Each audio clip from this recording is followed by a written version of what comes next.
The story continues from morning high rise. It's early morning in green grassland mountain region of Arsa state and the sun is just rising. At one point far above the ground there is an old man floating in the air. About 60 years old man with thin figure, wrinkly face and grey hair is simply levitating at will. He seems happy as he smiles staring at the sun. Stretching his arms and legs wide, he maneuvers his body in the air, as if dancing to the tunes made by the blowing wind hitting his eardrums. He's wearing a loose orange blue outfit that is flapping in response to the gust of wind all around. But this doesn't bother him. He continues with his aerobatics as if it is his daily routine. Good morning, old man Pavan, shouts a young boy in a cheerful tone from the ground. It's a very pleasant morning, Karan, isn't it?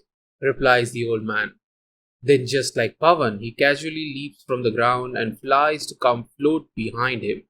Mimicking Pavan's moves, Karan joins in the dance routine. So do other 12 young people wearing similar outfits, as if it's some kind of a uniform.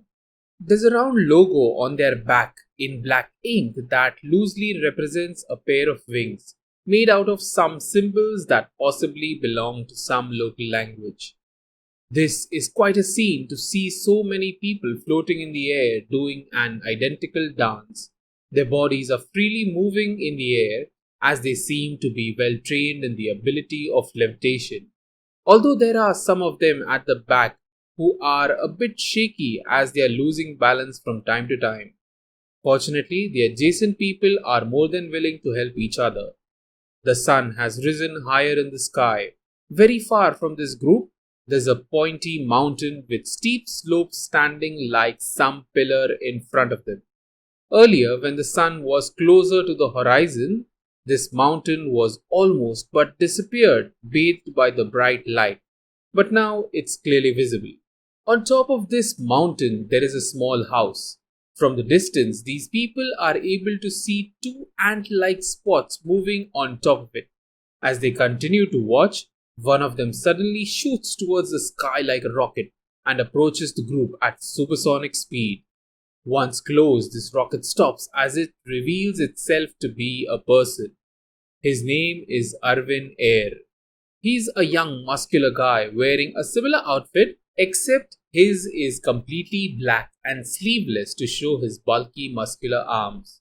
As amazing as it was to see all these people levitating in the air, Arvin's ability to fly at such high speeds through air dwarfed everyone else's talent.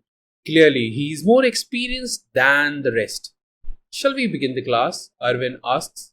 Yes, Arvin, all reply in unison. Where's my sister? Asks a young girl with brown wavy hair with flame red tips named Swara Gwel. She'll join us late, replies Arvin, but he interrupts himself and then stares at the sun. Looking at the sun, he smiles and says, There she is. Where? Where is she? I can't see her. All others aren't able to see what Arvin was seeing. Perhaps because Arvin didn't see her either. He instead felt her presence. It's a different sense than the basic five, which takes a lot of effort to learn and a lot more to master. As they continue to stare at the sun, suddenly they see her. She too is flying in the air, but differently.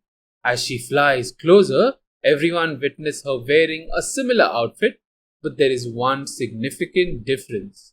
She has a pair of big white wings that shine like silver in the sunlight.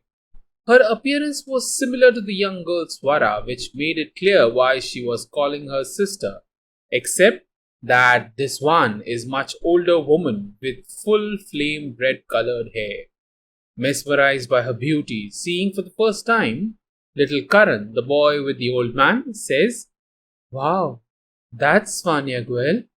And then, fainting, he plummets to the ground. But before he lands, Svanya swoops down and catches him in the air before landing. She looks at him as he opens his eyes. Hi, I'm Svanya, she says, smiling at him. Welcome to the Flying Club.